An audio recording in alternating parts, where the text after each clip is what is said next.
Please subscribe my channels. I told about you to Urdu.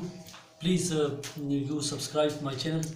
And what is your question, please? What is the meaning of ghazal? What is the meaning of ghazal? Yes. And what is your question?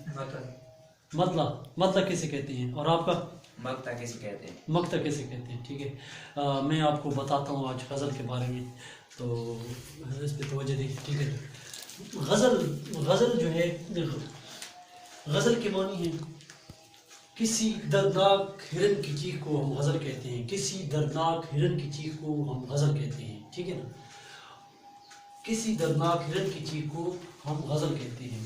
Number 2، غزل میں عورتوں سے باتیں کرنے کو بھی ہم غزل کہتے ہیں. غزل میں عورتوں سے باتیں کرنے کو بھی ہم غزل کہتے ہیں. غزل کو یہ معنی بھی اس کے اندر ہے. ٹھیک ہے، تو پہلا ہے کسی دردناک ہرن کی چیخ کو ہم غزل کہتے ہیں. دوسرا کیا ہے؟ عورتوں سے باتیں کرنا، یہ غزل کہلاتا ہے. ٹھیک ہے، اور غزل میں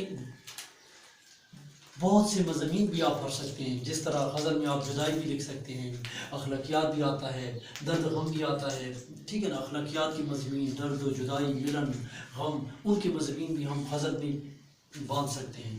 اس کے علاوہ غزل میں 3 چیزیں یاد رکھیں. آپ نے کہا مقطع، آپ نے کہا مطلع. غزل میں پہلا شعر جو غزل کا ہوتا ہے وہ مطلع ہوتا ہے، اس کو ہم پہلا شعر جو غزل کا ہوتا ہے وہ مطلع ہوتا ہے. اور درمیان والا شعر جو ہوتا ہے اس کو ہم بیت کہتے ہیں.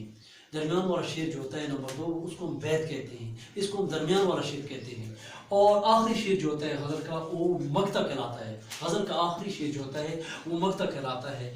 اور مقطع میں شاعر اپنا بیان کرتا ہے، مقطع میں شاعر اپنا بیان کرتا ہے. ٹھیک ہے نا، تو غزل کسی دردناک ہرن کی چیخ کو ہم غزل کہتے ہیں.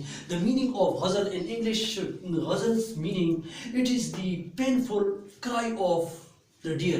It is the painful cry of the deer is called ghazal. And other meaning is it is the conversation talk about the woman. It is the conversation talk about the woman is called ghazal. The meaning of ghazal is it is the conversation talk about women, or it is the painful cry of deer is called ghazal. And this is یہ آپ کا lecture ہے. Thank you and subscribe my channel.